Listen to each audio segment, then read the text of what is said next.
Hello बच्चों, welcome to CP मंत्रा। आज हम लोग बात कर रहे हैं रे ऑप्टिक्स चैप्टर से related topic real depth and apparent depth का।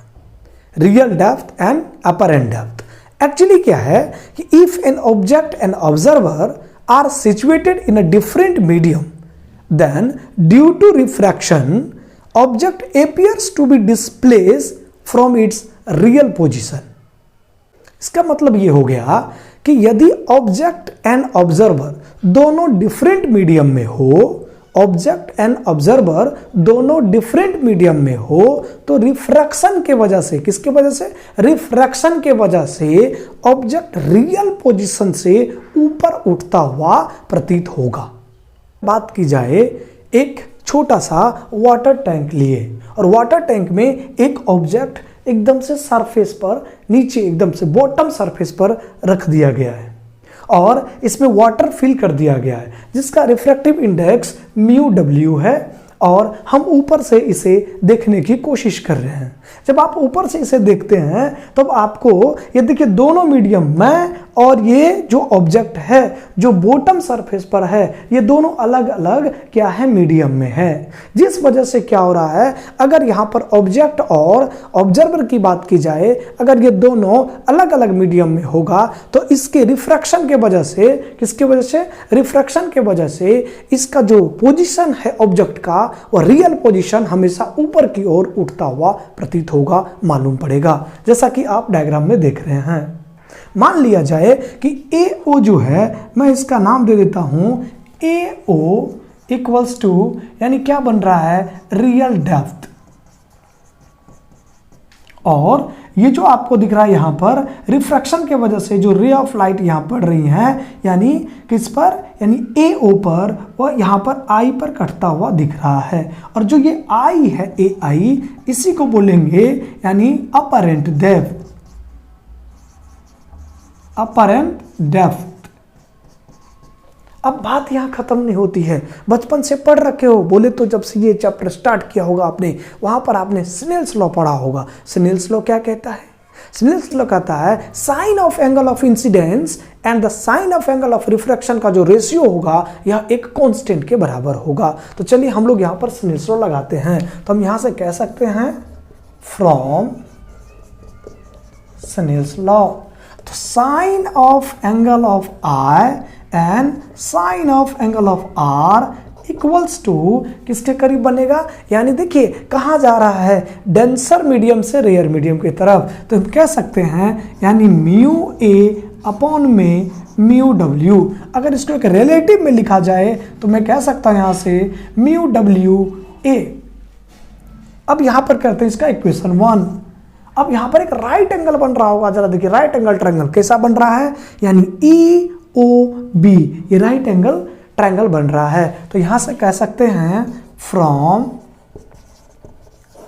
राइट एंगल ट्रायंगल, यानी यहां से कह सकता हूं मैं साइन I इक्वल्स टू, तो साइन I किसके करीब होगा? P/H। P कितना आ रहा है? यानी AB, और H बन रहा है कितना? यानी BO। अब जरा सोचिए, again from right angle triangle, किससे? यानी AIB,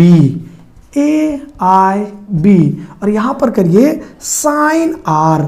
साइन R किसके करीब बन रहा है दोस्तों? साइन R बन रहा है P/H। P बन रहा है AB, क्या बन रहा है? AB अपॉन में H, बोले तो यानी कह सकते हैं BI। अब इसका इक्वेशन 2 मान लें, इसको हम 3 मान लेते हैं। अब एक काम कर लें कि ये दोनों इक्वेशन है 2 और 3, इसको हम 1 में पुट कर देते हैं। तो कह सकते हैं put the value of equation 2 and equation 3 in equation 1। तो क्या मिलेगा दोस्तों? यहां से बनेगा यानी साइन I AB अपॉन में BO होल, क्या कर रहे हैं? यानी AB अपॉन में BI इक्वल्स टू क्या बन रहा है? यानी μA अपॉन में म्यू डब्ल्यू, और ये किसके करीब बन रहा है, ये बन रहा है डब्ल्यू म्यू ए के करीब, रिलेटिव रिफ्रैक्टिव इंडेक्स। अब यहां पर देखिए आरी चलाइए, कुछ कट रहा होगा, चला दीजिए। अब आरी अगर चलाते हैं कुछ कट रहा है तो यहां से देखिए क्या कर सकते हैं, ए बी से ए बी कट रहा है। आरी चलाने के बाद आपकी वैल्यू आ रही होगी, इसी को हम लिख सकते हैं यानी बी आई अपॉन में B O equals to mu A upon में mu W equals to mu W A. But यहां पर बात खत्म नहीं होती है, बात आती है if the size of pupil is very small the ray B C will enter the eye only if B is very close to A. बोले तो अगर बात की जाए कि आंखों का जो है पिपड़ी है, प्यूपिल की बात चल रही है, ये अगर बहुत छोटा हो जाए तब ये जो आपका बीसी जो रे दिख रहा है यहां से रिफ्लेक्ट होते हुए जाते हुए ये जो पॉइंट हो रही है बी, ये तब दिखाई देंगी जब ये ए के पास बहुत ही नजदीक हो जाए। जब ये नजदीक हो जाएगा तब ये आपको दिखाई देने वाला है। तो बात होती क्या है कि अब अगर मैं बात करूं किसका, यानी BO का, किसकी बात कर रहे हैं, यानी BO इज क्लोज टू, यानी किसके करीब, AO। तो यहां पर क्या बात बनेगा, and BI is close to क्या बनेगा, I। तो अब जरा सोचिए, अब ये जो वैल्यू आया है आपका, क्या मैं इसको इस इक्वेशन में डाल सकता हूं क्या? अगर मैं इसमें डाल देता हूं तो बी आई के जगह क्या लिख रहे हैं साहब, यानी ए आई अपॉन में क्या बन रहा है, बी ओ की जगह ए ओ इक्वल्स टू कितना, यानी म्यू ए अपॉन में बोलो कितना, म्यू डब्ल्यू इक्वल्स टू कितना, म्यू डब्ल्यू ए। अब हम आगे लिख सकते हैं, यानी वन बाय अगर कर दे इसको पलट दिया जाए तो इसको पलटने के बाद लिख सकते हैं A O by A I equals to, यानी म्यू डब्ल्यू अपॉन में mu A equals to 1 by mu W A. और अगर हम इसको रिलेटिव की बात की जाए, रिलेटिव रिफ्रैक्टिव इंडेक्स, तो ये किसके करीब बन रहा है, म्यू के करीब।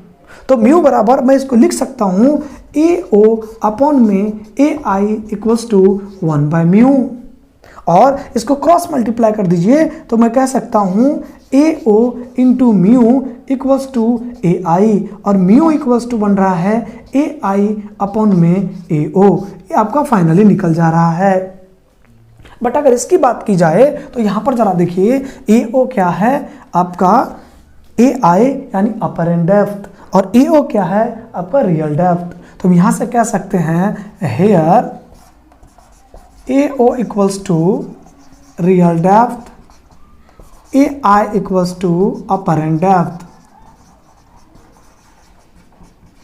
तो क्या बात बनेगा, हम कह सकते हैं म्यू इक्वल्स टू क्या है, रिफ्रैक्टिव इंडेक्स। तो मैं कह सकता हूं कि रिफ्रैक्टिव इंडेक्स इक्वल्स टू, ये किसके करीब बनेगा, यानी बनेगा अपर एंड डेप्थ अपॉन में रियल डेप्थ। ये बनके तैयार हो गया। यानी कह सकते हैं कि रिफ्रैक्टिव इंडेक्स इक्वल्स टू क्या बन रहा है, apparent depth by real depth. अब यहां पर क्या बात होता है, अगर मुझे यहां से अपर एंड डेप्थ निकालना हो तो मैं कह सकता हूं अपर एंड डेप्थ इक्वल्स टू क्या बन रहा है, यानी रियल डेप्थ अपॉन में म्यू। यहां से एक छोटा सा पॉइंट आ जाता है उभर के, ये पॉइंट आ रहा है कि if the refractive index of a medium is more than 1, अगर इसकी वैल्यू मोर देन 1 कर दी जाए तो यहाँ पे अपरेंट डेप्थ जो है वो रियल डेप्थ से कम हो जाएगा। तो हम इसको कह सकते हैं कि जो अपरेंट डेप्थ है, apparent depth is less than real depth. क्या बनने की बात है, apparent depth is less than real depth. If mu is greater than 1 then mu is greater than 1, then the apparent depth is less than real depth। ये बातें बन जाएंगी। बात कर रहा हूं नॉर्मल शिफ्ट के बारे में। नॉर्मल शिफ्ट क्या होता है कि the height through which an object appears to raise in the denser medium। मतलब हुआ कि अगर जो ऑब्जेक्ट जहां पर था यानी बॉटम सरफेस पे, यानी किसके वजह से, यानी कह सकते हैं कि जो एपियर हो जाए डेंसर मीडियम की वजह से, जो ऊपर उठता हुआ दिखाई दे, वो जो सरफेस यानी बॉटम सरफेस से जितना ऊपर दिखाई दे रहा है उसी को बोलते हैं नॉर्मल शिफ्ट। तो मैं कह सकता हूं, तो सोचिए ये ए और ओ जो है इसको हम रियल डेप्थ बोल सकते हैं, और यहां से ए आई जो है ये अपर डेप्थ। तो ऑब्जेक्ट यहां से ओ से कितना ऊपर गया है, आई तक गया है, तो जो आई ओ बनेगा वो बन जाएगा आपका नॉर्मल शिफ्ट। तो हम यहां से कह सकते हैं फ्रॉम डायग्राम क्या बात बन रहा है, यानी ए ओ इक्वल्स टू किसके करीब बन रहा है, यानी ए आई और प्लस बोल दीजिए यानी आई ओ। और यहाँ पर बात करते हैं हम, मुझे आई ओ चाहिए, तो A O minus A I equals to कितना बन रहा है, ये आपका बनता है आई ओ। अब जरा सोचिए, क्या मैं इसको लिख सकता हूँ I O equals to A O minus बोलिए ए आई। तो मैं यहाँ पर कह सकता हूँ here I O equals to क्या है, ये नॉर्मल शिफ्ट, और ए ओ जो है ये आपका क्या है, रियल डेप्थ, और जो ए आई है ये किसके करीब है, अपरेंट डेप्थ, और जो ए आई है ये किसके करीब है, यानी बात कर लीजिए हैं यहाँ पर देखिए रियल डेप्थ अपॉन में म्यू किसके करीब है, ये है रियल डेप्थ अपॉन में बोलिए म्यू। और रियल डेप्थ की बात अगर की जाए तो रियल डेप्थ कितना है, यानी ए से ओ तक का जो यहाँ से डिस्टेंस या हाइट है, तो हम कह सकते हैं यहाँ से ए ओ अपॉन में म्यू, और ए आई किसके करीब बनता है, यानी ये आपका जो बन रहा है इसको बोलते हैं हम लोग अपरेंट डेप्थ। तो अपरेंट डेप्थ किसके करीब बन गया, यानी हो गया ये आपका ए आई के करीब। क्या मैं इस वैल्यू को उठा के फिर से एक नया इक्वेशन लिख सकते हैं, हाँ जी बिल्कुल लिख सकते हैं। कैसे लिखेंगे जरा देखिए, अब लिखने के लिए मैं कह सकता हूँ यहाँ से ए आई इक्वल्स टू ए आई, यानी कह सकते हैं बच्चों अपरेंट डेप्थ इक्वल्स टू कितना बन रहा है, ए ओ बाय म्यू। तो मैं यहाँ से नॉर्मल शिफ्ट की बात करते हैं, मैं इस इक्वेशन को लिख देता हूँ दोबारा। इस इक्वेशन को दोबारा लिखने के लिए मैं कह सकता हूँ आई ओ इक्वल्स टू यानी ए ओ माइनस ए आई किसके करीब हो रहा है, ए ओ अपॉन में म्यू। अब जरा सोचिए ए ओ यहाँ पर भी है और ए ओ यहाँ पर भी है, इसको कॉमन कर लीजिए। आई ओ इक्वल्स टू बन रहा है ए ओ इंटू में बन रहा है 1 माइनस बन रहा है 1 बाय म्यू। अब यहाँ पर अगर बात की जाए तो जरा देखिए, हम कह सकते हैं here I O equals to D equals to normal shift, और यानी ए ओ इक्वल्स टू क्या है, यहां से यहां तक का हमने डिस्टेंस क्या ले लिए, रियल डेप्थ कितनी है टी। तो यहां पर क्या बनेगा देन, यानी कह सकते हैं बच्चों यहां पे डी इक्वल्स टू बन रहा है T into 1 minus 1 by mu. ये आपका निकल गया नॉर्मल शिफ्ट।